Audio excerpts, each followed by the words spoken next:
everyone. That caught me off guard. I was tuned into the countdown. I'm so goofy. My bad. But welcome everyone to another episode of Let's Talk Love. Yeah. I am your lovely host, Love Potion, and I am joined today by my amazing producer, J1. Yeah. I'm here. And Tim Nicholas from Block Lounge Podcast. Thank you so much for joining us today. Thank you for having me.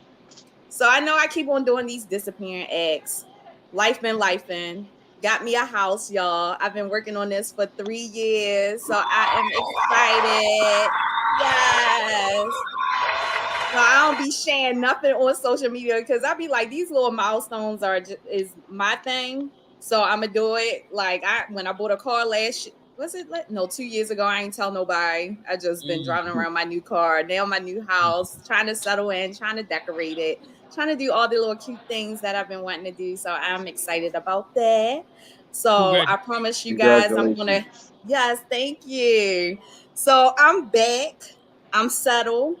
So we're gonna be bringing these episodes like I promised. So today we are going to dive into social media and relationships. But first, what are we gonna do, Jay? First, y'all need to make sure y'all subscribe, like, and share. Make sure you follow the Let's Talk Love podcast on all platforms. She's got a Facebook, she's got the Instagram, she's got a YouTube, she got 2 OnlyFanses, she got a Twitch page. Wait a minute. Don't be having these Negroes in my. All right, my bad. We weren't supposed to put that out yet. My bad. I forgot. That's part of the next rollout. My bad. You know what I'm saying? Let's talk sex. That's the next level. My bad. I am working on that though, but that's for now. Yeah. I'm quite sure you are. Yeah, I am. Yeah. Jay say, please subscribe. I'm under the VVC Life family now, so please go over to them. Sign up to be a Patreon. Support me. Support my vision. This is not free, guys. So please. I am on Anchor and Spotify. Please subscribe on there. I think subscription is only $1.99. Like Jay say, I'm on YouTube. You can find me everywhere. Social, Instagram, Facebook, YouTube, you name it, and TikTok. I'll be on TikTok too. So hey. But thank you guys. I'm surprised that you on all of those. It's hard to keep up with all these different platforms, man. I'm like, like for real. The Facebook and the Instagram is almost too much for me.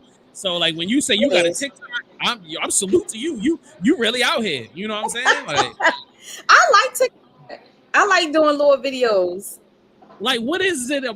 I mean, like I know it's like a video thing, but Instagram got video. Why do I need another one that does video? I be trying to understand. So what's the difference with TikTok? And I don't know about if you have it, Tim. You are reaching people that you wouldn't even imagine reaching. So my followers on TikTok, even though like all of my followers are organic across my social media, I don't pay for followings, none of that. But in the TikTok world, you just reaching people you never thought you would reach, which is very, very exciting. And I like doing my little vlogs, so I get exposure from that. I just posted a video last night of my little bestie date that we did last night. So, brunch yesterday. I do a bestie date.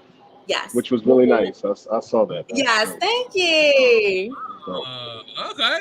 Sound interesting. So it's a guy or it's a girl? No, my best friend. Me and my best friend, we have dates every couple of months. Yes. So our life is so busy. We get together every couple of months, have dates, go out, treat each other to drinks and food. So y'all, there's alcohol involved. Yes, it's alcohol involved. Two women, a lot of alcohol, a lot of videos, obviously. Man, I like this. I'm had to hold on. Let me download this TikTok right now. Let me go. I know where this is going. But anyway, y'all guys don't be hanging out like y'all guys don't go out have drinks. Man, rule number 1: never reference anything that can make it seem like y'all doing something intimate. Like that's rule number one. Like, so it's never gonna be like, yo, the man date, yo, we out for the bro outing. Like, no, it's not. It's gonna be like, yo, I'm out. Yo, so you I say bestie date, and y'all immediately turn to something intimate in your mind. Yeah. Well, but it's also about perception as well, because perception wise, dates are typically like a man and woman thing. Yeah, and women, y'all, it sounds more favorable for women, but for men, we would just perceive and prefer something different, such as, let's just say, me and the fellas are just kicking it. We going to kick it, but we not saying, yo, we having that bro date tonight. We not doing right. We not doing none of that. Like me, bro, we having a bro date. How that don't sound right. Y'all can have a bro outing. An outing. Well, it sounds nice, but unnecessary. Okay. So I need to change the language of the bestie date, so y'all don't think it's some just nasty. all about perception. That's it. Facts. Okay. Shout out to Tara Love Diva. She said hello. So what's up? Welcome. Let me ask you this question since you're watching. Do you have girl dates? And do you define it as girl dates? And does it end in a bedroom? What? Now how you I just wanted to add a little extra. I just wanted to see where it's gonna go. So anyway, all right. So it's hard to get guys to go out and do stuff together. Well, my friend circle, because we're all in the 40s, so it's all like kids, wives, responsibilities, the first job, the second job. You know what I'm saying? So, but that's the reason why we have dates, because we have family, kids, career, and it's a time like we have bestie vacations. We go on vacations together. We're booking trips and we're going. Yeah, that's because you using the money from the guys to do it. Like all our money is y'all's. We don't have nothing. We can get a couple of drinks. Maybe we can share an appetizer, a couple plates. You know what I mean, but we ain't out here. So y'all starving on y'all dates. Okay, y'all outings. Y'all starving. We don't need that much. Like at the end, think about it. Most guys, we don't. There's none of us is going like, yo, we want to try this new restaurant because you know what we would do? We would all go to the same restaurant that we love to eat at for 20 years. It'll be the same steak, the same Hennessy and Coke, and we'll just still be like, man, this is hard, man. I love this. This is my joint. That's what it is. It's hard. Like, it's crazy how hard it is for us to try something new. Why are we going to that one? Yo, we already know what's good. We go right there and get the steaks. Yeah, because y'all men. Yeah, y'all. That's why y'all born. That's why we do our thing with us as females, because y'all born. Y'all want the same steak, the same Hennessy and Coke. No, and yes, I do women trips as well. And no, it does not end in the bedroom. No, that's Thank you. Fact. Shout out to you. All right. Okay. No. All right, so I wanted to touch on love story topic of the week. So I've been seeing little clips of Halle Berry going back and forth with her ex-husband. I don't know where they're at in the divorce process, but he is coming after her for child support. Mm-hmm. So I felt kind of triggered when I saw this. Because I was a female that was paying child support for at least like 6-7 years. Mm-hmm. So I truly, I don't know how Halle Berry is feeling, but I saw that amount that she is ordered to pay him, and I'm like, oh my God. So I wanted to have this conversation because I think it's becoming more prevalent now that it's being flipped, that women are being asked to pay child support. And I know I can only speak from experience, but I know in my situation, I was at the time, I'm making more money, was in a better position. So when it came to us getting joint custody of our child, because I agreed on joint custody, he turned around and was like, oh, financially, I'm going to be struggling. So because when the judge looked at both our income and they determined that I was the breadwinner, they order they told him to go ask for child support from me, and I'm like, what? We ain't got joint custody.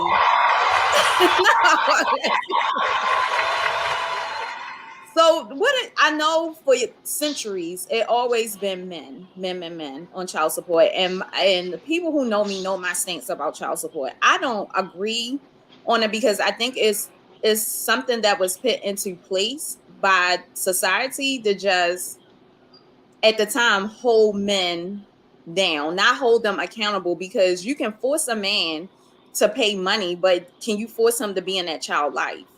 So who wins at the end of the day? Okay, that's a complicated, multi-layered question you Yeah. asked. Is child support fair? Yeah. It depends on whom you're speaking to. Like if you're speaking from the perspective of a woman that wants to make some money and she wants to stay attached to this person that has a lot of cash, of course it's fair and it's justified and this is the way to go. Or even vice versa. If you know this guy attaches himself to this woman that's got a lot of money and hey bro, if I can knock her up and get paid, you know, if it's all about increasing your lifestyle through a child, then it's great. If you're talking about creating a financially stable environment for a child, no, it doesn't. Because no matter how you splice the pie, you're Right. going to pay money for the child support, but you still going to buy the little dude chicken nuggets. You still going to buy him clothes. You still going to go get him the Christmas present. None of that stuff is a part of that. So it's like you are forcing more money to go through, or you're trying to force an unnecessary situation. And then that causes strain on the relationship between the two people. You know what I'm saying? And that's in my opinion. And I don't have a baby mama. I don't have kids. I'm just looking at it from the complete outside. You know what I'm saying? I don't think it's fair at all, whether it's for a man or a woman. I feel like it's an unfair situation. Yeah. It was a dumb idea that at the time probably was a great idea to kind of balance the scales.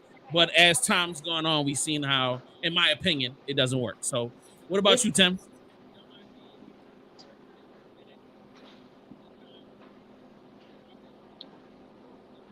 Lost Town.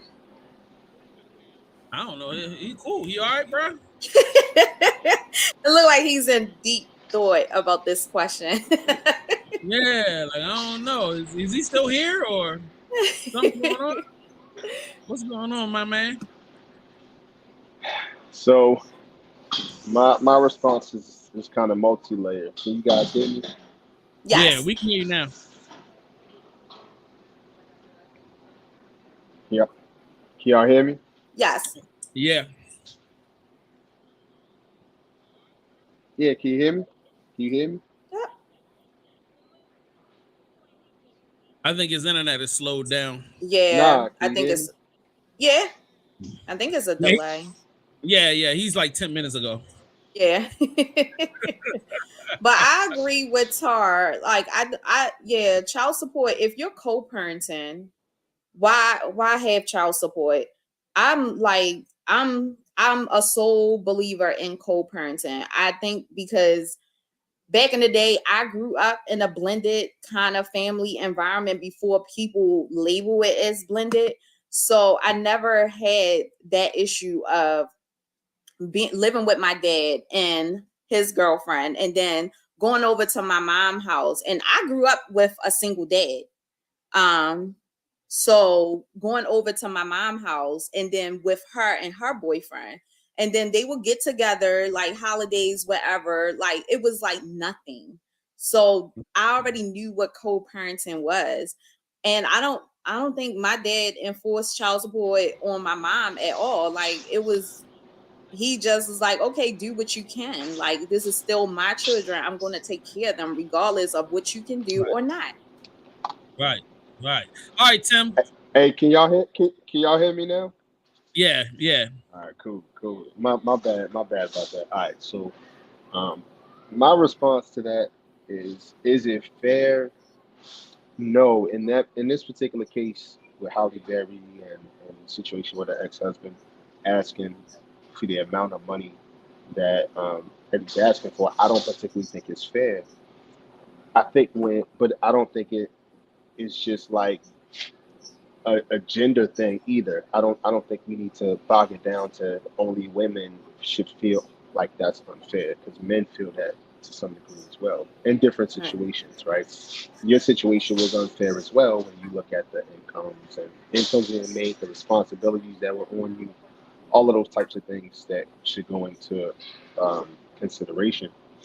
But I just think above all, you gotta look at people's motives on why we're actually putting the situation on the child support type of situation. Not every situation should be just because we're not together, that person needs to be put on child support. No, I don't think it should be like that either. I think if you can come to a common ground and focus on what the needs of the child is or the children are, if you keep it as a positive aspect from that communication level, then yeah, I think child support is not even necessary. But I can see how single mothers may feel like it's unfair that they got to take care of the child and have the burden on them, especially when they have them 100% of the time. But I also see it from a man's perspective, because you may have situations where that man is actually paying child support, but he don't got the opportunity to really have a lot of input into a child's life.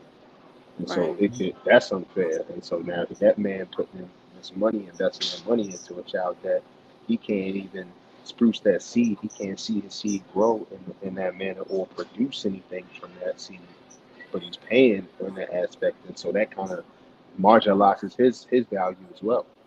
So it kind of goes both ways, in my opinion. I agree. I think it's just unfortunate all around when the children are involved. And like you said, motive is a big thing. I know in my experience, it was kind of like a get back situation type thing. Like, okay, she left me. She didn't want to deal with me. She moved on. Let me try to inflict as much pain as possible as she has done to me. So it was always a tit for tat thing for years when it came to me and my son, our son. It was always back and forth for years. Go ahead. So I got a question. So is it really was it really a tit for tat thing, or was it genuinely a situation where he needed assistance?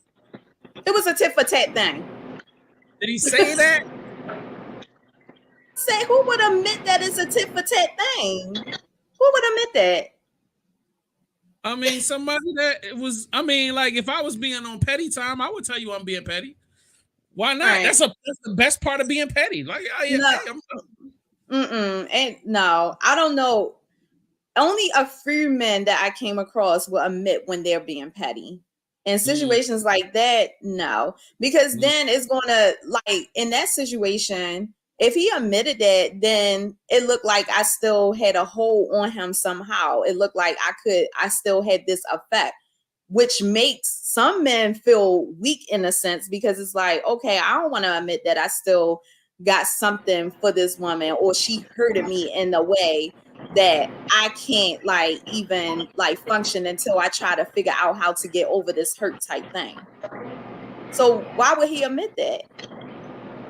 Because she was dick enough to leave me, so I'm dick enough to put you on child support. And that's not weak of me. That's just me being like, yo, you gonna catch? I can't knock you out. Catch this child support hands. You know what I'm saying? But like, what you talking about? Like, I'm not embarrassed. Like, you didn't want you. Yeah, you think you won up me when we got divorced. I mean, I still probably slept with your best friend, but like outside of that, you gonna catch this child support. Like, and I'm gonna let you know you gonna catch this child support, and I'm gonna come and see you and make sure I get my check every month. Like, why not? Lord Jesus. You know, too much. My bad. Yeah, that's that. Yeah. Like, no, he's speaking like a true, like that's what he would do. You can't knock it. Spoken like a true petty. I'm petty. Hey man, I can be petty. Like, what you want me to do? Well, that did not happen in my situation. I mean, but I'm also the type of person, I'm not gonna let you see me sweat or see that something affected me in a way. So I just went on for the last, what was it? 6-7 years paying child support. So let me ask you this question. Let's flip the scenario. If my man was 200 grand up, got his little Aston Martin, bills is paid, house paid for. He freshly dipped every day. You know what I mean? He be having his little shine, his waves are spinning.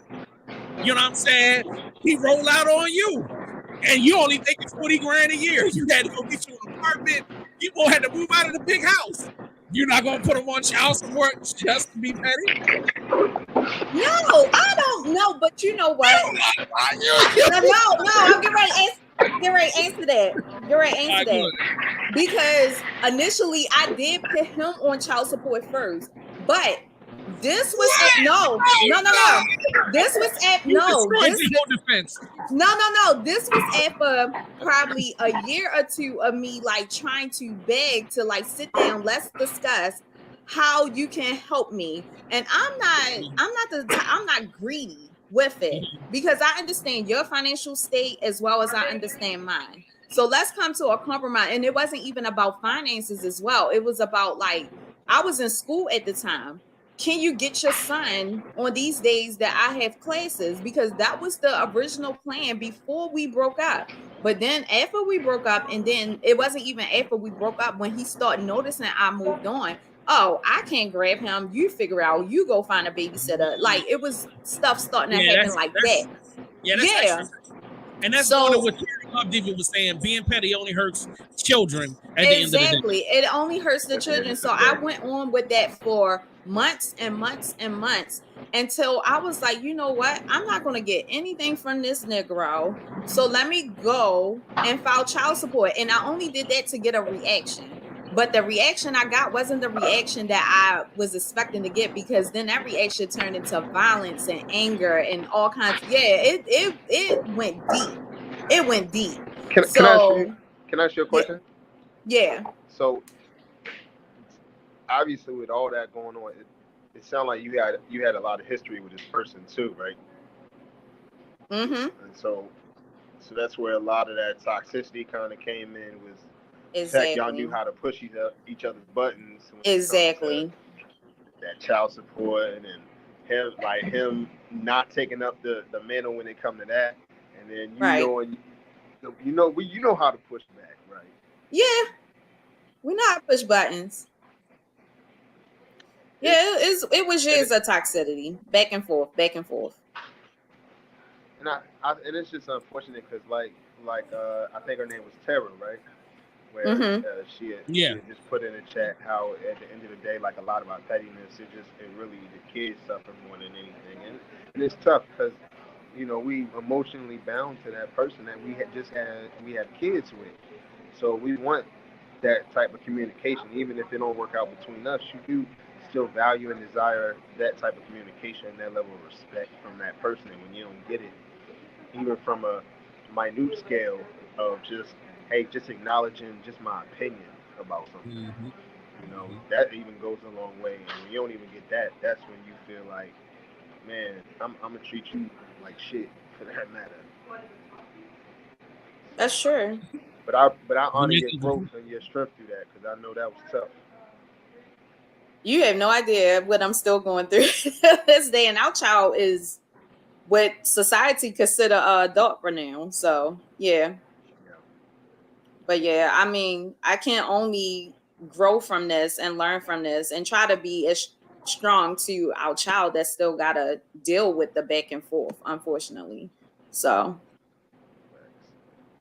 but hopefully Halle Berry and her ex, who I do not know his name, and that's how much relevance he get in this conversation, come to some type of conclusion.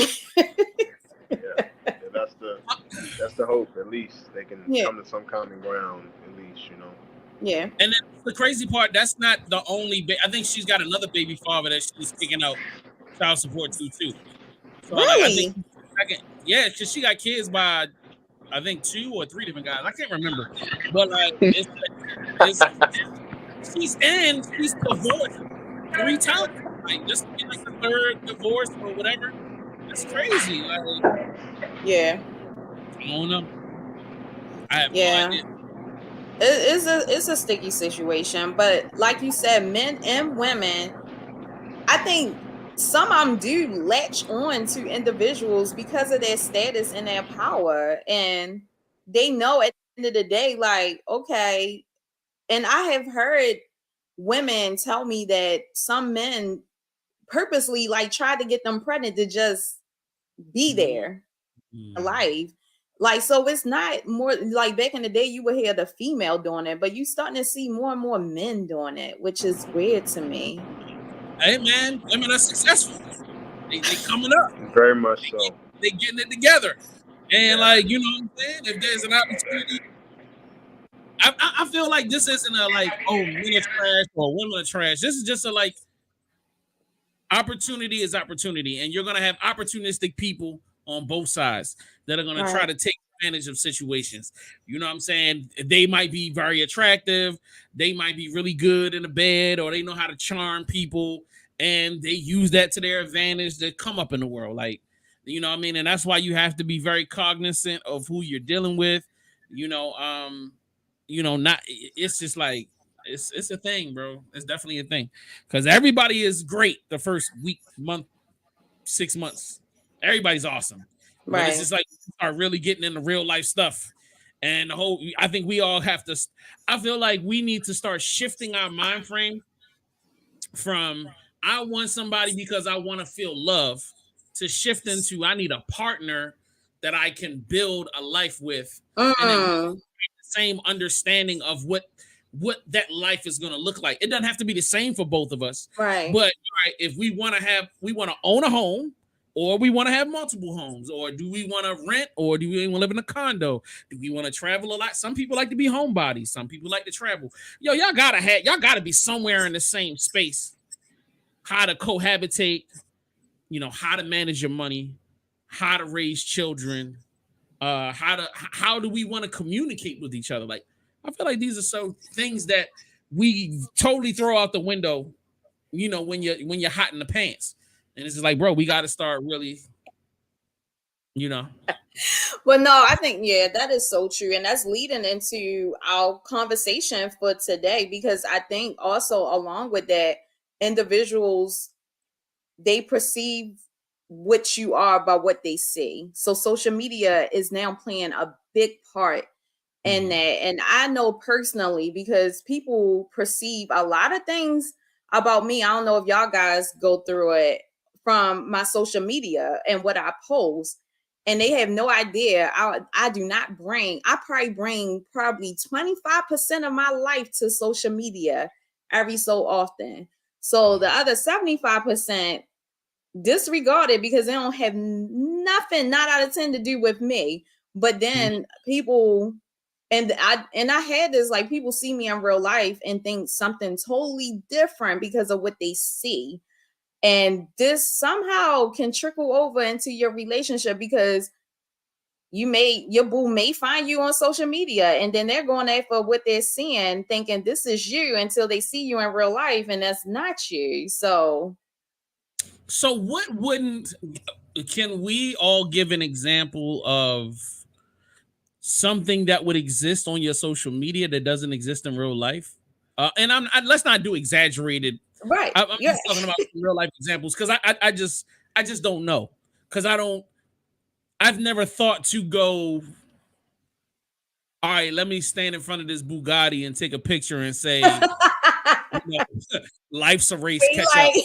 I've never wanted to do something like that. But give me your example. All right, well, let me give y'all one. I'll kick this off, right? On my social media, you may see me in different cities a lot, right? So you may see me take a picture in Los Angeles, or you may see me take one in New York or Chicago or wherever, right? And so one may perceive, oh, he travels a lot. But the true perception is I'm actually a homebody, right?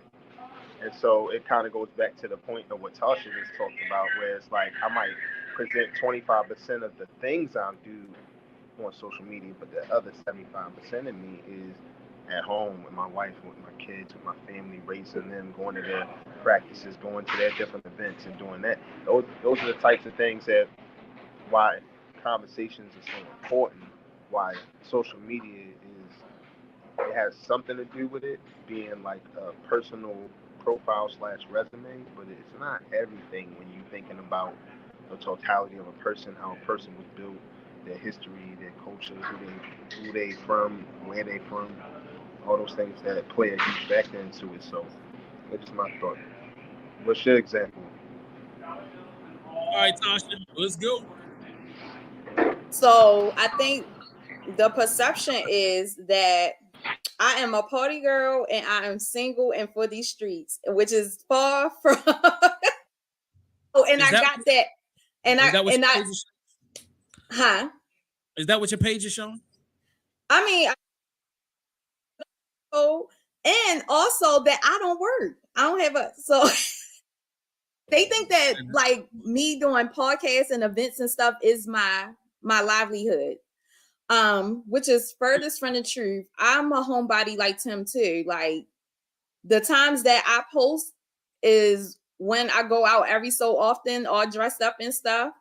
I have a whole man, not a half, not a quarter, but a whole man. I'm a mother first. If anyone know me in real life, I'm a mother first. So half of the time, if I'm traveling, one of my kids are with me or I'm with them. Like my children all my life. I have adult children as well. So I travel with them as well. And I do work. I got a real career in real life when I'm working 8, 10, 12 hours a day. So word, that's deep. Yeah. I guess people would perceive me as being large, but this is a fat suit, and I'm not really black. I'm really white, and like you know what I'm saying. So I guess that would be it. You know what I mean? Because I present different. You know what I mean? Because like right. I feel like I'm a large black man, so I had to put the outfit on. You feel me? Until I can get my surgery done. But you know what I'm saying? I feel like people should not judge me because of that or then approach me as if I'm black. You know what I'm saying? Because I'm white. So that means my credit score is really higher than what it seems to be. You know what I'm saying? And I really don't even need to be around these people. You know what I mean? But I enjoy it. And yeah, that's what's up. And I like my food bland. I don't like a whole lot of seasoning. Too much seasoning is a problem. Okay. So yeah, that's that. So are we doing true? Are we doing two truths and a lie right now? Oh snap! Oh my bad. Let me go ahead. That's what it sounds like. Two truths and a lie. That's the game we playing tonight. Damn. Like realize it was all lies. I didn't detect a truth in there. Man. I mean, but at the end of the day, like I mean, I feel like everybody. Okay, the only reason why this is a conversation for me, is. Maybe because I'm simple-minded, I never looked at social media as real or something that needs to represent me in any way. Right. Like if I see something and I'm like, oh, this is a nice empty bottle, I take a picture, I post it, that's it. Like, and if I don't want to see it no more, I erase it. Like I tell people all the time, like I don't follow. I try not to follow my real friends. I want to follow girls that look attractive, that don't wear clothes, that don't have men. The moment you change your life and you start wearing clothes and you get in a relationship and have kids, I don't want to follow you no more. Like I'm a horny old man. So like that's what I'm at with. I want to tell him to be single again. To be single again. Living a life. Spoken like a true single person. Word. So I feel like that's what I feel like when people are saying, yo, you didn't see my post? Were you naked? Well, no, I didn't see a post. So like, why do I care? Like, you know what I'm saying? If there's an event, text me. If there's something important, tell me. I don't necessarily feel like, and if they be like, oh man, you know, I've been going through a thing. Have you been following me? No, I don't care. Like my social media is really to post content for my shows. Keep up with my little nephews and nieces and my family members. And that's really it. Like, and if I see a girl that's attractive, I know more than likely she lives out of a trash bag. Why? Because I've dated a lot of attractive women that live out of trash bags and a futon couch on the floor. That's why she's messing with me. And she ain't across. That's what it is. Because if she knew value, she'd be out there with me. So anyway. Oh my gosh. Yo. He really said they you speaking from hurt, brother. I'm not speaking from hurt. I'm speaking from facts. Like that is not a hurt place. First of all, am I hurt to say that the girl living out of trash bags, but I can show you pictures of her living out of trash bags. Like that is so sad. So all right, so here's a question. All right, so what do y'all feel about being friends with your significant other or the person that you're dating on social media? When you say how do you feel about being friends with them on social media? Like how Jay just said, he only follow big booty, big chested girls. Yeah. If they ain't necking, he ain't following them. So I'm assuming that his boo at the time ain't naked on social media. So is he following her? All right. Yeah, I am following her because you have to. Because if you don't and you don't like the pictures, I get it. You know what I mean? Because she's proud of her image and she's going to present herself. And me as a supportive boyfriend, I got to put the I heart emojis. You know what I mean? I got to put my tongue out. Oh, so you commenting and stuff on her photos as well? That's my job. I got to be a thirst bucket for my girl. How about you, Tim? You don't thirst bucket for your girl, bro? I don't think it's a big deal. I don't think it's a big deal that you friends with your significant other on social media. I think it's cool. I mean, number one, if you have nothing to hide, that's number one. Number two, I'm not really tripping if a dude likes or loves one of your pictures. I mean, that really doesn't matter to me. And so my thing is looking at what her intentions are when she posting more than anything. Are you doing this just because you want people to see a glimpse of your life, just enjoying your life? Is that the motive, or is it the motive to be seen? So if it's just to allow people to just see a glimpse of your life, that's cool. That's what social media is for. Right. But if it's an element of wanting to be seen, then we looking at, okay, your intentions ain't really good. So now I got to look after you more than really what's being posted. Right. So it's all about mindset and intention at that point for me. Word. I can do that. I feel like it has to be an open conversation because in my dating experience, especially now, we have conversations about, look, I tell Shorty, look, these are all the little chickadees I'm following. And like, you know what I'm saying? I'm going to try my best to date a woman that likes women. So like, I'm not really the over the top jealousy stuff. So it's like, if she's like, yo, you better not be liking this girl page. I'm like, you need to be liking her page too. Like we need to like it together. You need to her. I'm gonna put the heart. Like we gotta attack this as a team. Like this got to be a team. Oh, so y'all tag teaming. Y'all tag teaming. Yo, we only live once. This is why you're my brother. This is why you're my brother. I can agree. I want to say me and my boo are friends on social media. I don't know, honestly. I don't. That's 100% cap. That is 1,000%. You said you don't know. You don't know. That's straight cap, yo. He'll bring something to my attention every once in a while that I post, and I'll be like, "Shit, how you see that?" So you ain't never creeped on his page for no reason. Nope.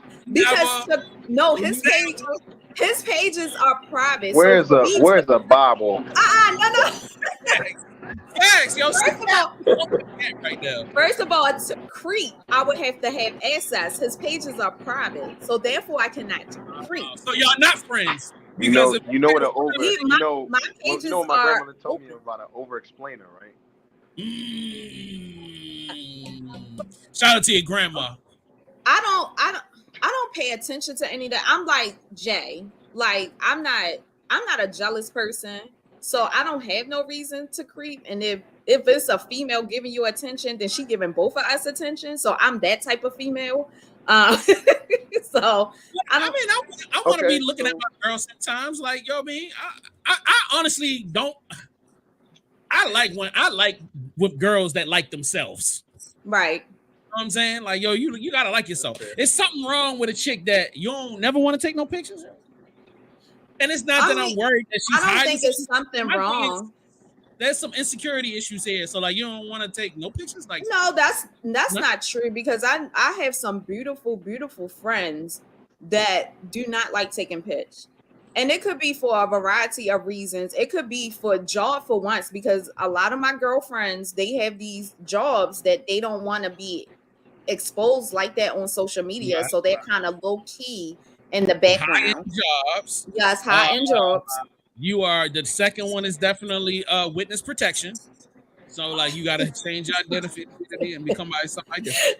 Oh my God. What type of chicks you been dealing with? I'm talking about you. You giving me the list. Like, I'm trying to help you out with it. Like, you know what I'm saying? Witness protection. Go ahead. You know.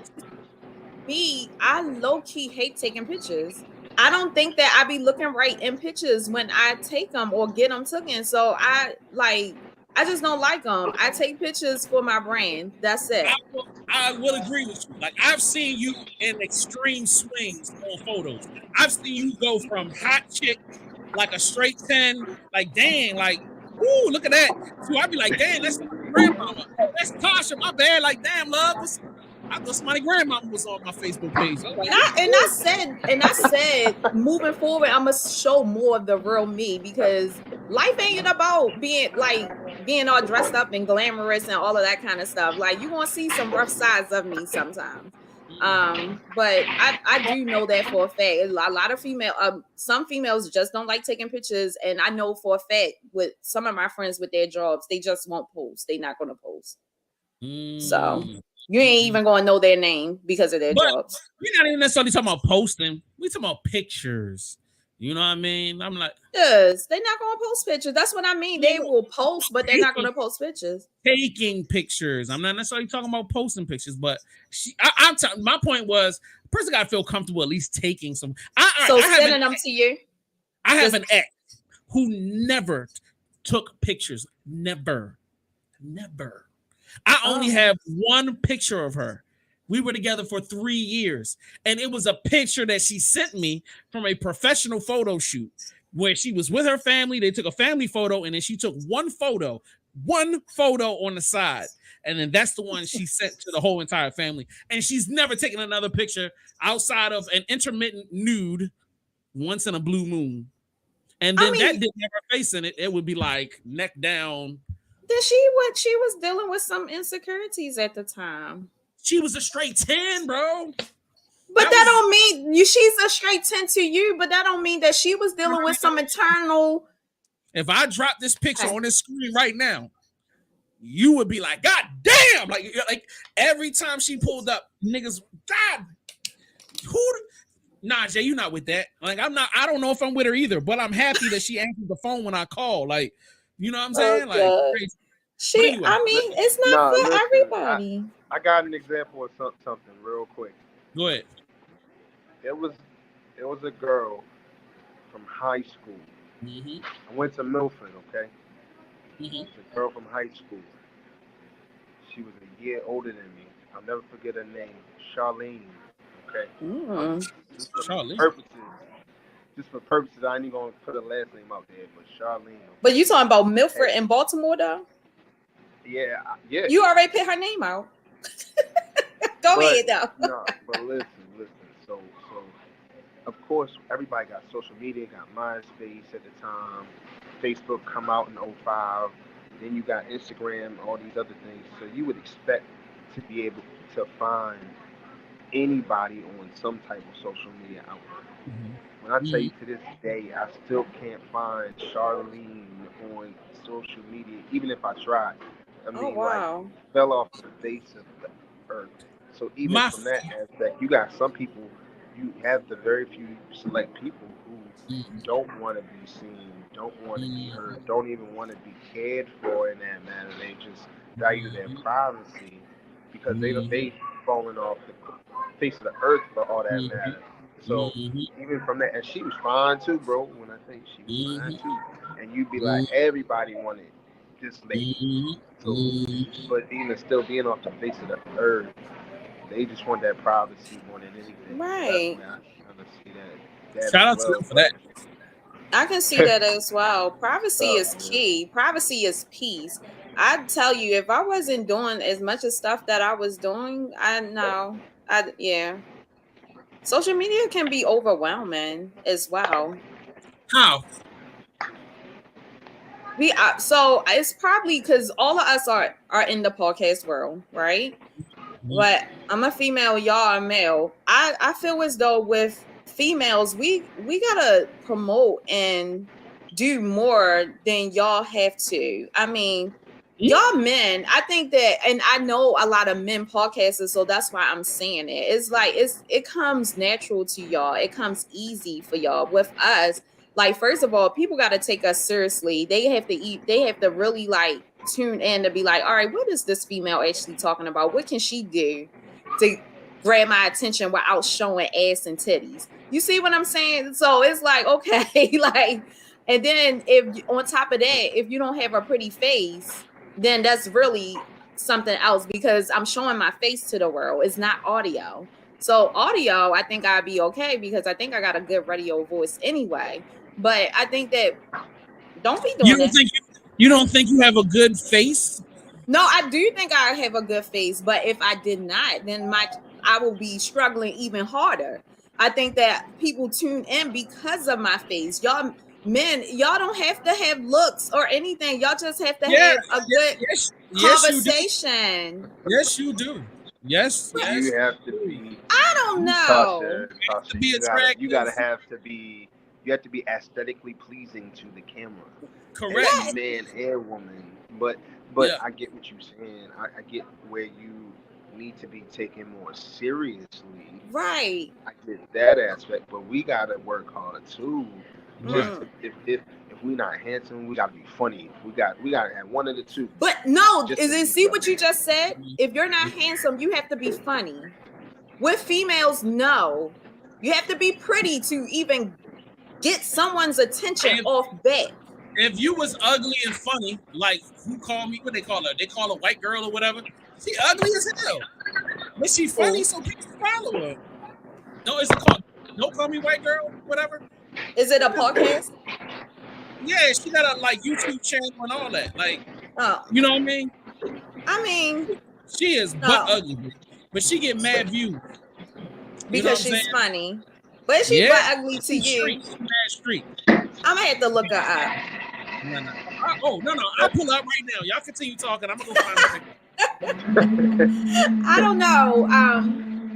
I just think that it's a lot for the females in this industry. It's just a lot. And I will never take that away from you. I'll definitely say it's definitely difficult for women because women just have so many responsibilities. You know what I mean? There's so many steps to you being able to do your thing. I can put on a dope t-shirt and some shoes and I'm you know what I mean? It'll be lit for me, but it's not exactly. The same. It's not the same. Cause like they're even looking at what I wear, like, and God forbid I wear something twice. So we're getting critiqued more and more. She's okay. You show the worst side of someone, bro. Hold on, let me make this bigger. Obviously, you're not looking hard enough. Look at this. Look at all of this. Good God, from Mount Zion. And I'm not sure me doing. Yeah, I need to. She's beautiful, but Lord, like you know what I'm saying. But you know, I see the beauty in everyone. She is beautiful in God's rightful eyes. Exactly. Y'all are a mess. So you show me one example. One. You want me to show you some more examples? I can show you. No. There's more. There's more. Plenty more. That's plenty more. All right, can we get to this clip and run it through and then talk about it? Yeah. All right. A lot of times she doesn't know that she's been pretty much disqualified from being a serious girlfriend from the beginning because she has tendencies that aren't attractive to me. But the problem is that so many women think acting like a guy, chasing a career, being masculine, being dominant, being competitive, let me challenge you, all this shit is attractive. It's not. Yeah. And I tell girls all the time on the podcast, all right, so you think it's attractive for you to be a boss, blah, blah, blah. Yeah, it is. Okay, well, you know what? How about this? How about on Saturday nights, I wear heels and I wear a dress. Would you go out with me? Ew, no. Fantastic. That's exactly how men feel when you talk about you being a boss babe and competitive. Oh my God, no, it's not. It is the same because a masculine woman is just like a feminine man. But here's the craziness. Women expect you, right, to be masculine, right? And they can pick and choose when they want to be feminine. And you're supposed to accept them no matter what. But if I act feminine, right, maybe on a Saturday, they would never accept me. So what men want is considered discrimination. What women want is considered standards. He killed it at the end. He was waffling after the first 30 seconds, but he brought it back strong at the end. I mean, and I think this is going to lead into the next episode when we discuss standards and expectations, but it goes back to perception. Like, I think society has this way of like spinning the narrative every so often when it comes to like what is expected of women, what is expected of men. And then we sit here and we take everything that society tells us. Like, I'm speaking from a female point of view when it comes to being independent, being a boss babe, being this, being that, not needing a man, doing all this shit on your own. Because I think I had just posted something the other day and it was for y'all men. I'm gonna read it because I forgot the conversation I was having with one of my girlfriends. And I was like, you are so right when it say, I think I told ladies, don't forget, don't stop letting a man be a man because you don't think that you need a man. That shouldn't be the thinking behind why you do not need a man, because of past hurt, because of past trauma. And a lot of us women are placed in this position of independency because we had no other choice but to be pushed in there from whoever son that pushed us into this trauma. And then we're kind of stuck and we can't trust. And we're going to navigate through this world on our own because guess what? Every man or whoever in our life had proven us wrong so far. So we just said, fuck it.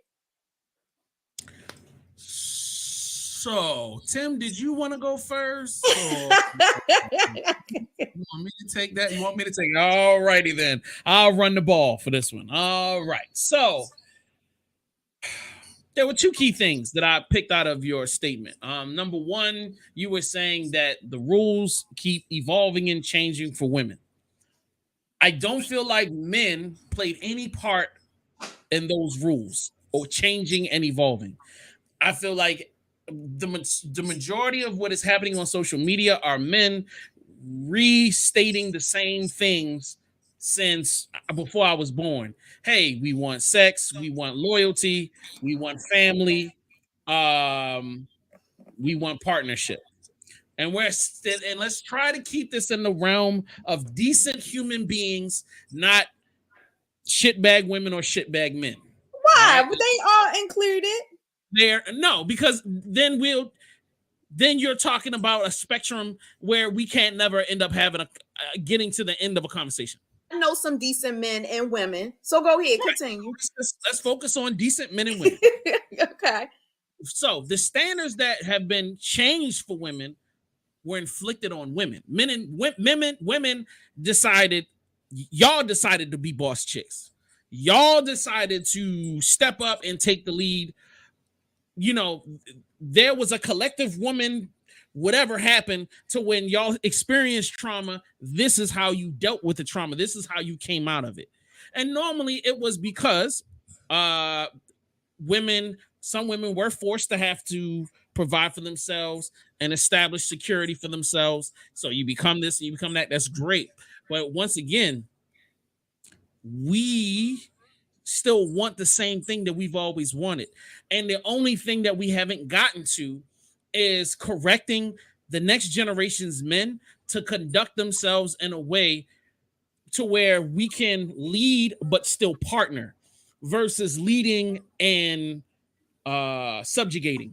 So like the problem with my dad's generation and him before him, and I'm not saying my dad because my dad is definitely a leader partner type of individual, is that his generation back were taught to like, yo, this is your wife. She gonna do what you say. Hey, you know what I'm saying? Don't talk too much. Don't do too much crazy stuff. It is what it is. And if you get out of place, you know, you can smack her 1 or 2 times and it's all good. Well, we've got to move from that mentality to leadership partnership, meaning that we're partners, but I'm the one out front, meaning that I take the bullets as they come in. I'm going to make sure the family is led. Yo, we discuss moves together. But once we've decided on the moves, I'm the guy out here that's got to make it happen. You know what I'm saying? Because if some tragedy happens, you're gonna have your moment. But guess what? I don't get a chance to have a moment. I gotta lead. I gotta make sure everybody's safe. I gotta get everybody in the car. We gotta go do this. We gotta do that. And then after you calm down and you get us reorganized, then I might be able to fall out or die one way or the other, whatever. But that's where I feel like we need to be moving to. And I feel like the discussion that is happening is that women are not understanding how far they've come, and they haven't decided as a collective how they're going to deal with the changes. Moving from subjugation to partnership is a huge step that requires education for both parties. So women aren't really learning how to partner. So what is happening is women are just taking over. And then like in their taking over, they're upset about it. And but I don't want to overtalk it. But yeah. Go ahead. No, this is good. This is good. I actually want to hear your side, Tasha. Can you provide a rebuttal for that? I want to hear this. So I'm rephrasing now. So I gotta treat you like a client. So I'm gonna rephrase a few things real fast. So what I am hearing is, because us women are not allowing ourselves to be submissive to your man, or we're not aligning for a partnership. No, what I'm saying is that marriage. All right, so can we agree that marriages are partnerships? Yes, marriage are definitely partnerships. Right. Can we agree that in a partnership, at some point, somebody has to lead in the partnership? Like if you're gonna dance in a waltz, somebody leads and somebody follows. I completely understand. So are you saying that us women are not allowing our husbands to lead in this partnership? Yes, and we're only talking about good men and good women. That's the only thing we're talking about. Let's not go to the shit bags. Let's leave the shit bags. No, I'm not going. Okay, cool. I'm not going, because in my experience, because you stated that us women are elevating, we're in this new position of power and strength, that we now need to figure out what directions we're taking it. But at the same time, we have good, decent men that were so used to being in that position of power and strength. And now us beautiful, delicate females are coming along and taking over this dynamic of power and strength. They don't know how to allow us to be in this same position of power and strength with them. So yes, partnership is just that, partnership. And yes, someone has to lead, which I do agree. I was born in a household with a single man. Men lead the household. But please understand that us women have an equal say as well. And we want to be on that equal battlefield with our men. Agreed. I will never well, let me clarify. When I say partnership, and I literally had this conversation last week with somebody I don't talk to anymore. But partnership is about both people agreeing. I never want to be in a relationship and we can't agree on how things happen. And that doesn't mean me force my opinion on you. It's like, I'm going to hear your side out. You hear my side out. Let's figure out what works best for both of us. Leadership is about execution. Leadership is about tone setting. Leadership is about, and we're talking about nature. So, and it's funny because the young lady that I don't talk to anymore had a big argument. And I'm starting to see why. And that's great. So I'm glad you are, because this is great conversation. I said, y'all two need to play nice, okay? I am playing nice. Hold on, and I'm trying. Sam, you need to jump. Yeah, please. I'm just going to make this point, and you can jump and do your thing. We're partners, right? Boom. We making all the decisions. That's great. And then she was like, yo, I don't never want nobody to leave me. We can do this. All right, cool. I let her say all her piece. And I said, all right, cool. Partnership 100%. So then I said, hey, so what are the parameters for me setting the first date? She said, I'm waiting for you to decide that. I said, so you want me to lead? She said, oh, I see what you're trying to do. I'm not trying to do anything.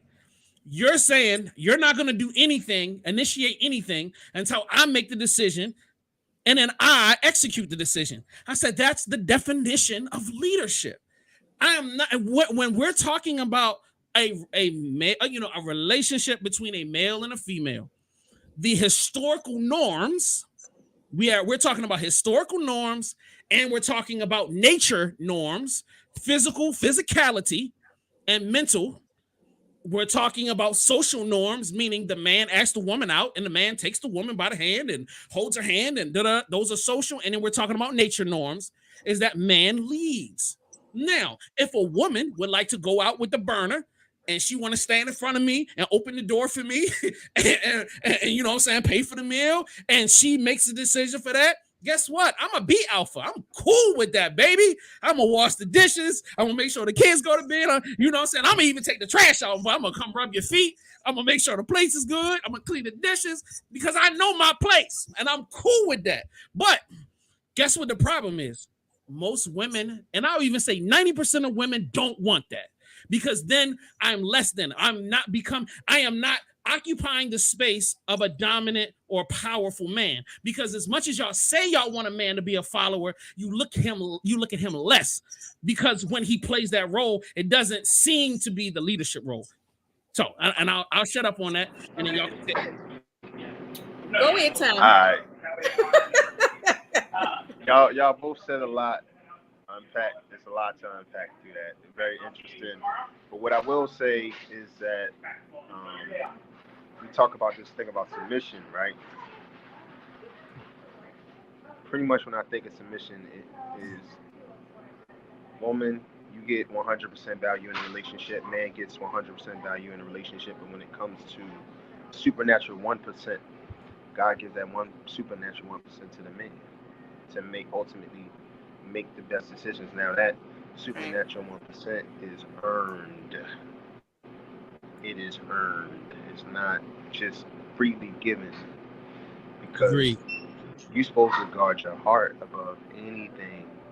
The body belongs to you, but the heart still belongs to God. So if I'm still focused on my relationship, on how that goes, I still got to make sure that wisdom is inserted into this whole situation. So when it comes to even submitting from that aspect, when it comes to like how a woman should want that, my going back to you, bro, a lot of times they got to be something that they were not called to be, which was they needed to step in and do a lot of the leadership things that we want them to do, because leadership is also tied to delegation. If they were delegated out of place in most cases, that's what I was trying to. And they got to re-delegate into another way. What's going to happen is now they got to go through being reborn again in a whole mindset that's different.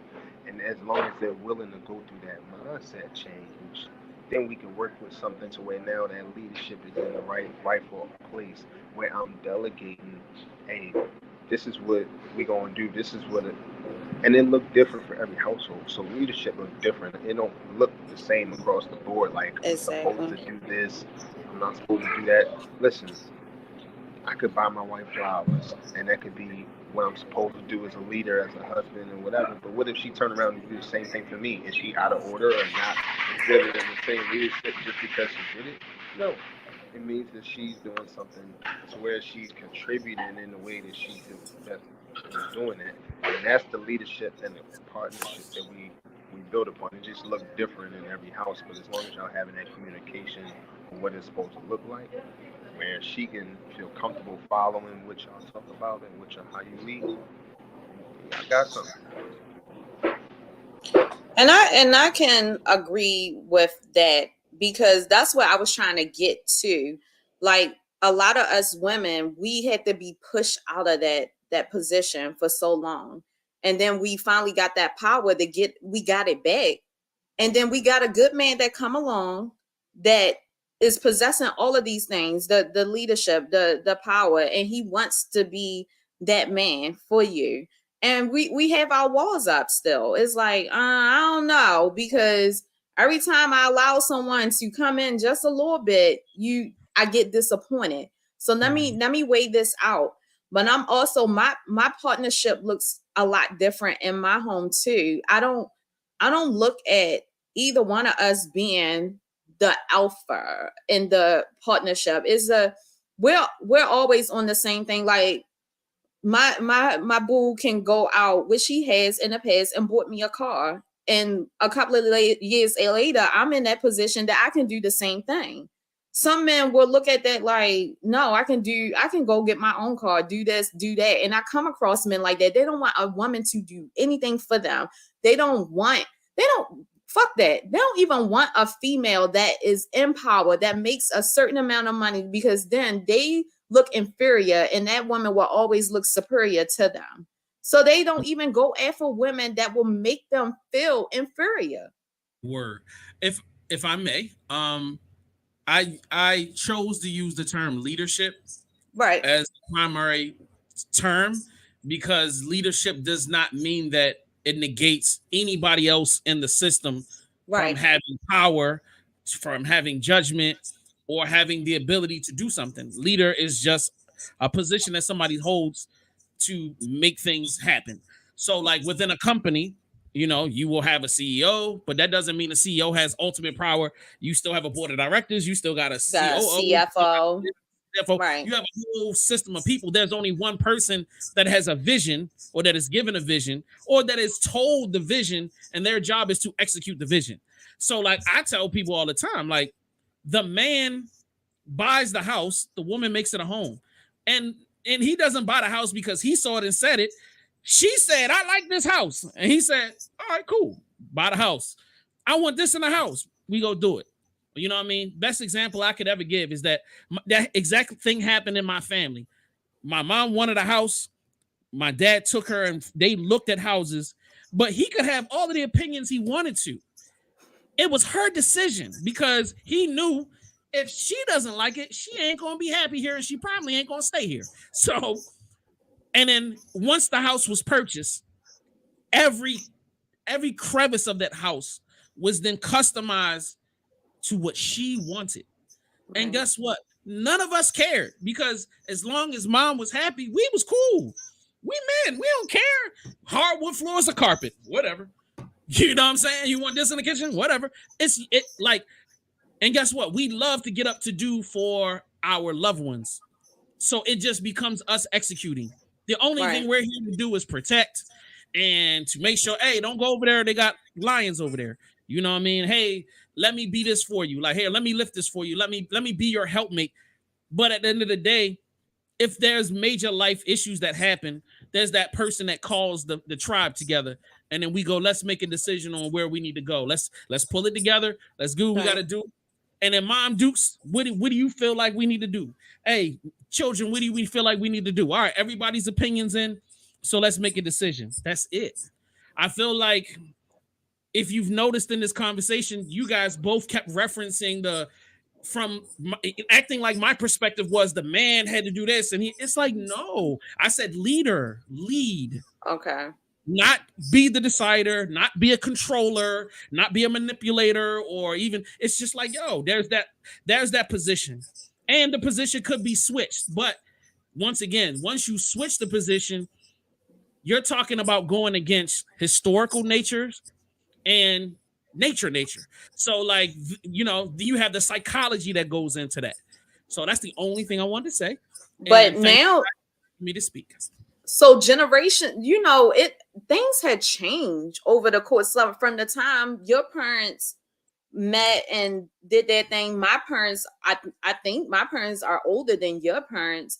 Things that the thinking has shifted from now until then. I think that at any moment the dynamics can shift, and I think that we're accustomed to that. At any moment, like I can have my partner. He can leave for a moment about a certain thing. Like, for example, our son just went to the 8th grade, but he's being recruited already for high school. Mm-hmm. I decided to take myself out of that situation and let him lead. He's dad. This is sports. I want you to make sure that our son is making the best decision possible when it comes to his next steps. Because then whatever he determines for high school, he don't realize it now. is going to pay that way for college, and if he's going into the NBA. So I let him lead on that. He let me lead on certain things. When it comes to certain things, it's always a shifting.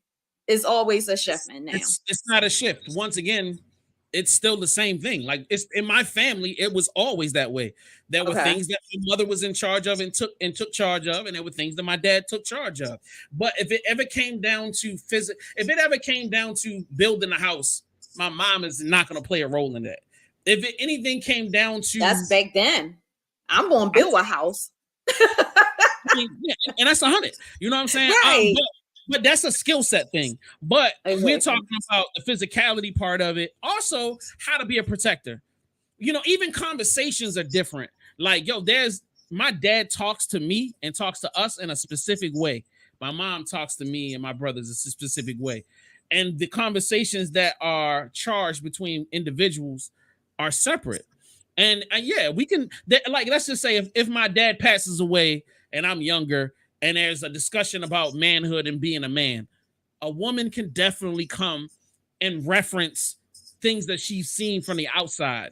From my perception, this is what my dad did. This is what your grandfather did. This is this and that and the third. But there's a whole different dynamic of it when a man comes to have that conversation. And once again, we agree. We can agree upon that. As a mother that has 4 sons, I can never teach them how to be a man.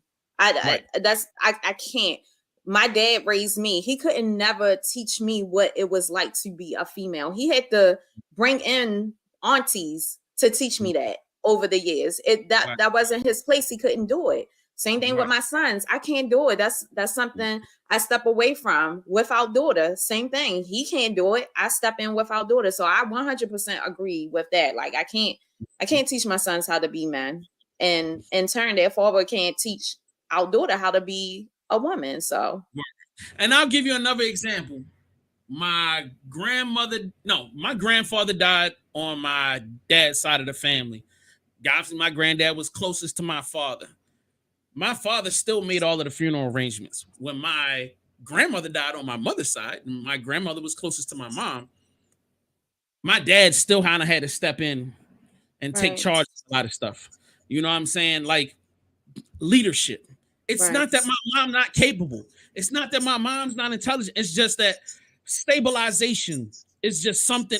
We're talking about a healthy male men who were raised properly. You are stable, especially in times of crisis. There's just a stabling energy. There's just, even we don't have the answers. I go through a lot of tragedy and a lot of stuff with people. No, that didn't come out right at all. When I go through different situations, I have my female circle, family, whatever. It's not that I have the answers. It's just that I'm the person to keep it light when it needs to be light. I'm the person that's going to hug with everybody when it's at. I've seen some women in my family and other women that do that, but they are very few and far in between. And a lot of times it just comes down to having that. You know what I'm saying? In any kind of large family, men don't run shit. Women run shit. But we're there to make sure, hey, man, we keep it all in the family. Everybody cool. Y'all good? Everybody good. All right, cool. We're going to go in the back and get drunk. If you need something, holler at us. Like, that's what that's all about. That's the only thing I'm saying. You know what I'm saying? Yeah. I like how you clean that up. That makes total sense. That's really how it goes. We would just be there to just like kind of tap in. Women will run the house because we already know, hey, man provides, woman multiplies. That's kind of how the old school mentality was. And so now we're talking about partnership, true partnership, where listen, like the woman may take up doing different things that a man would do, and the man would take up some of the things that a woman would traditionally do. That's why like gender roles really don't play a part in 2023 going on 2024. We don't even need to get into that. It's about, if I know I'm the leader, I know that all these things got to get done. So if I'm a man, I know this got to get done. Let's sit down and talk about how it's going to get done, how we going to divvy it up, how we going to talk about it, how it's going to be agreed upon. So now we got a structure in place. I'm responsible for how that structure go. I'm responsible for how that vision goes. I'm responsible for how everything goes, even though she plays a huge factor into it, and she plays the part of being a co-partner in this thing 100%. I'm still gonna be ultimately responsible because that's just the way it goes. Mm-hmm. Exactly. I And love him. I'm sorry. Go ahead, ma'am. No. I was just saying I love that response. And at the end of the day, I feel like once we settle into that element, and we can agree on that, then comes us learning how to communicate with each other within our roles as the partnership, but also in our roles as lovers and then friends. So like I feel like what happens is the frustration of the partnership affects the love relationship sometimes, and then vice versa. So No, like that's true. you have to understand that there has to maintain. I feel like sometimes in our comfort of being in love, we forget how we should be communicating as partners, No, because I agree. we could be in love emotion, and then you can get overly clingy and and it'll affect the partnership part of it. Same Right. thing with anger can come into play, and instead of us remembering that we're partners and that we should speak to each other that way, or Right. even if you're building a relationship from the beginning, if you're trying to build a partnership, why would you talk to the potential partner as less than? That's like going on an interview, or you trying to get an investor to come on board, but you like real life conversation I'm bringing back from last week. Stankiness of it all. The person is talking to you like, your potential business partner is talking to you like, I don't like people from your town. I don't like men. I don't like this. And it's just like, but you are talking about, I don't like Baltimore niggas. But you're talking to somebody from Baltimore that is a man. Yeah. It's like, and then she was like, yeah, but I mean, it's really like a joke. But I'm like, but you said it 15 times. Right. So how am I supposed to navigate that as a potential partner? And that, to me, that's a red flag. So it's like we have to be cognizant in the dating process and in our committed relationship that there's a partnership, but there's a love relationship. Right. And as we want to be completely loose, I feel like one of the worst things we started putting out on social media is I want to be somebody where I could be everything raw and uncut to my partner. Like, no, we still have to have some things. Come on, bro. Like, you can't be so. Because then, like you said, and me being petty is extra wrong. We still have to learn that, like, yo, this is still my partner. I still gotta have some boundaries verbally. You know what I mean? I gotta allow this person to be a man. Let me not belittle and talk down to my man or my woman. The same way I can't just come in the door and talk to my girl the same way I would talk to my subordinates on my job. I got to remember that. I can't talk to you like a subordinate. I have to talk to you like a partner. But I feel like a lot of our wonderful and beautiful women have, out of frustration and out of bad experiences, we start coming into our relationship speaking to, or like I've learned this a lot with teachers, or you are the boss babe. So you come into the relationship being a boss babe. And it's just like, yeah, but you're not my boss. I mean, yeah, it's definitely a fine line. But I do want to, with the sake of time, have Tim share his love story because he recently entered a partnership. Hey! Yeah. And I personally know about like the journey that it took Tim to get to this point, which I'm super excited about because I was so thrown off. I saw wedding pictures. I was like, wait a minute. When did this happen? Tim to share his story of how he found love. To wrap this up. Okay, so how I fell in love. So I met my now wife, Allie. I met Allie at a Super Bowl party last year. Wow. February 13th, 2022. So I and he remembered dates. Yes. I met her there, and I met her through a mutual friend.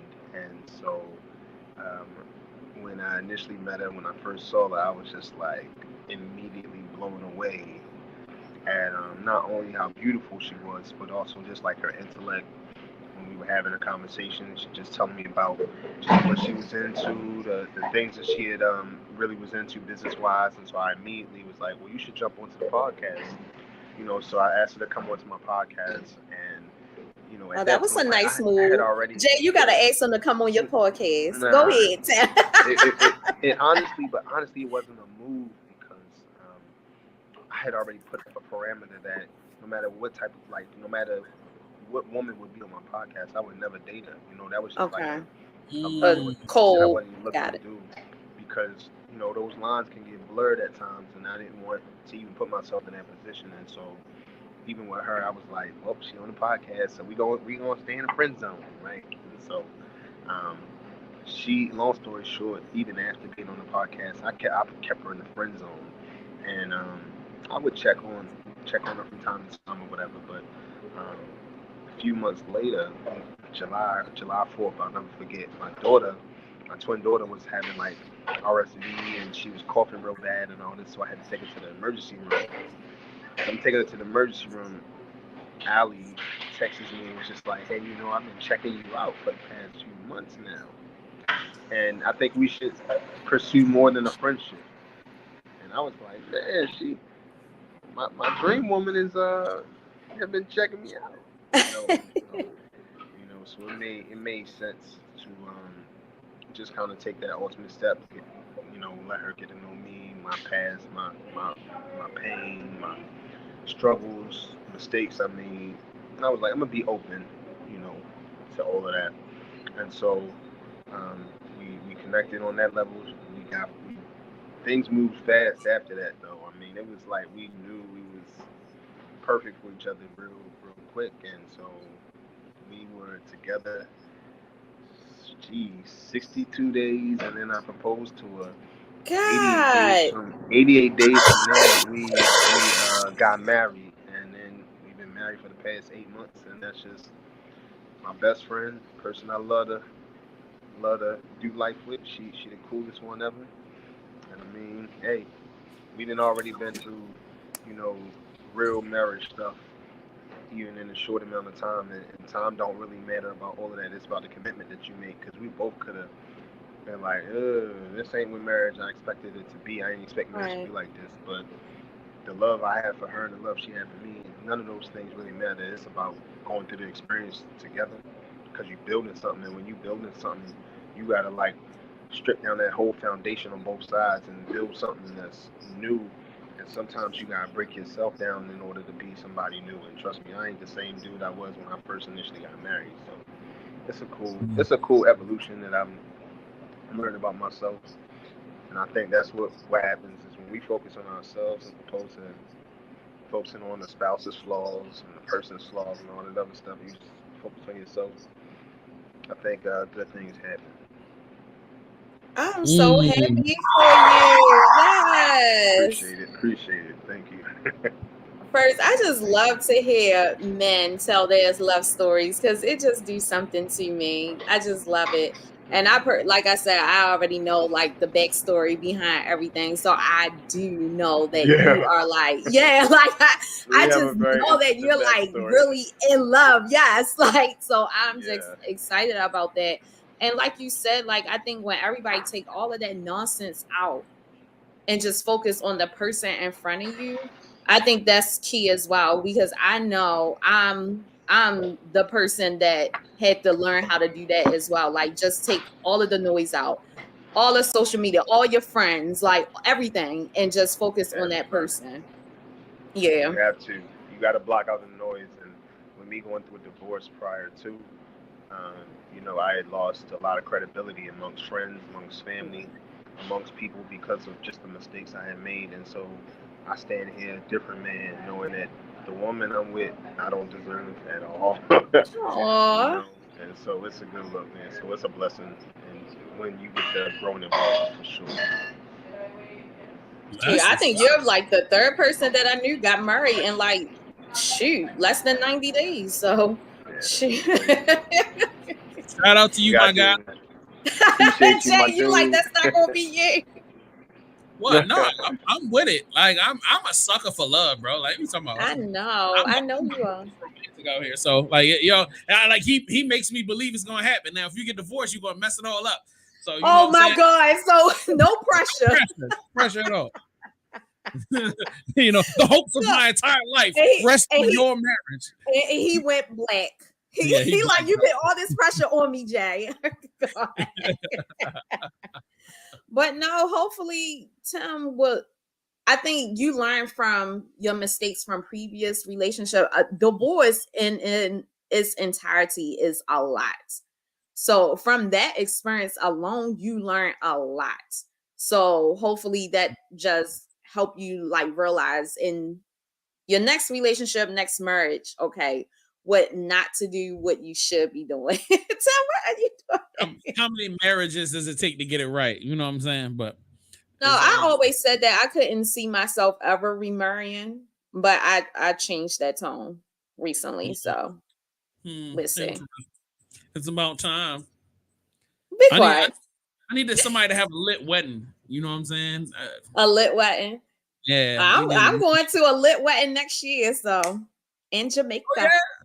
Yeah, okay. Shout out to you. Yeah, my bestie just got proposed to. The one that you went out on the little date. Can I come down as well? Yeah. I couldn't even hear nothing you said. He said come down as well to Jamaica. Yeah, I mean, you got a passport, some money. Already. You a grown man, you can pull up anywhere you want to. I mean, it's not my wedding, so I can't dictate whether or not you can be a part of the ceremony, but like. Hey, I'm just coming for the festivities. Just to kick. Like if he's coming, I'm coming. Like yeah, like she gotta have a cousin or somebody that's single. She gotta have somebody. She gotta have somebody in her squad that want to make some bad decisions in Jamaica. And you're gonna be the one that when she make them bad decisions, you're gonna be the one helping her make them bad decisions. Exactly. You know what I'm saying? Lord Jesus, help us. And I'll be using you as a crutch. Like my man got married. Like, you know what I'm saying? He only knew it for like a year, dog. Like no, 62 days. 62 days. Zion, Jesus Christ. I'm not saying Tim, hopefully you gave Jay and some other people some hope today in finding love, because Jay needs to figure out how to just leave his hoish ways. Hey, it's he's still in that dark hole. When he ready to come out, he'll come out. Oh man. I feel like they're selling a perception of me that isn't real. You know what I'm saying?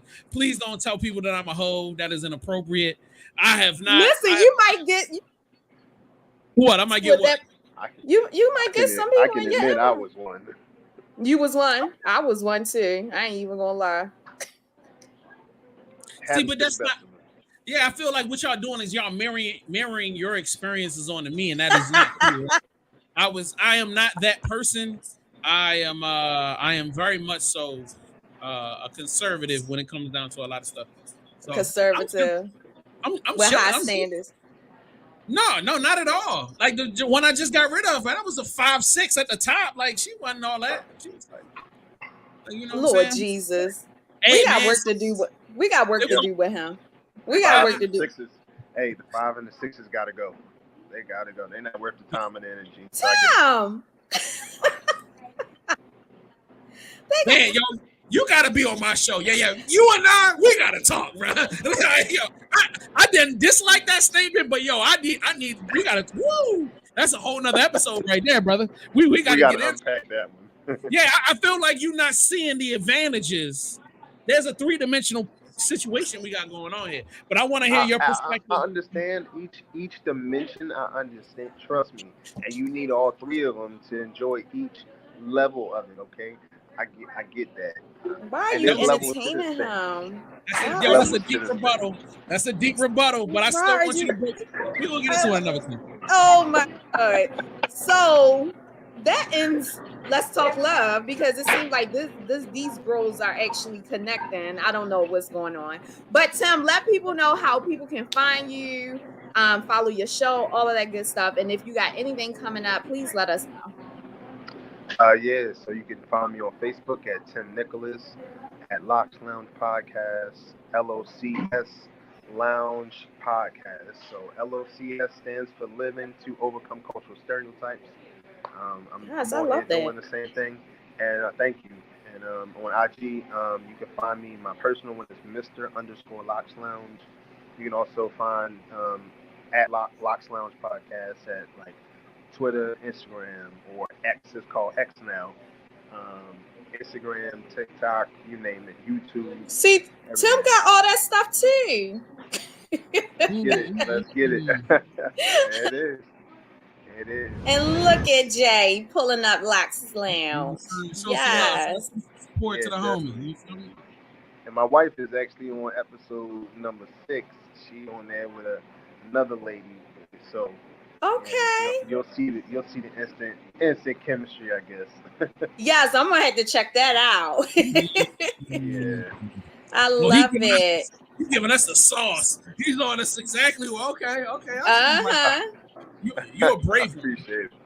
Yes. I appreciate y'all for having me on. Thank you so much just for the opportunity. Thank you, and Tim. Just hope that I was able to be, just to contribute something. But you guys have given me a lot in return. So thank you so much. Thank you as well. I was excited about having you on. So thank you for joining us today. You can find your girl, Let's Talk Love Podcast on IG and Facebook, Love Potion 2.0 on Facebook and IG as well, Love Potion 2.0 on TikTok as well. I'm hosting my next event October the 28th. I'm excited about this. Love's Hellfire Gala. It is a fundraiser event. Look at my boy. This is my.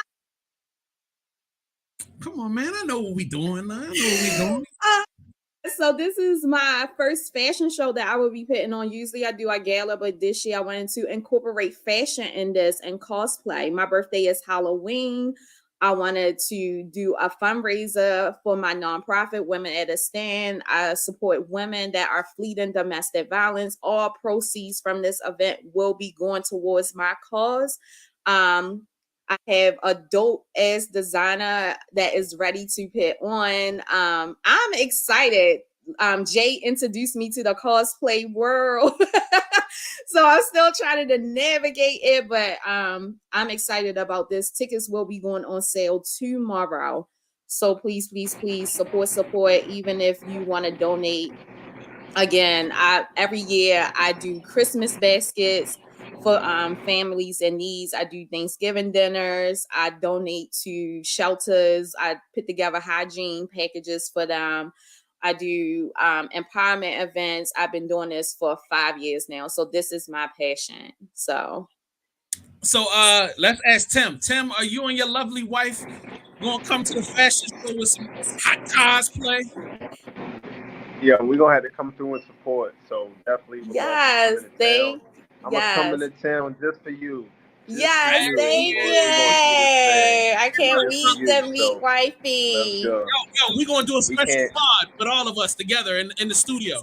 Yes, that would be dope.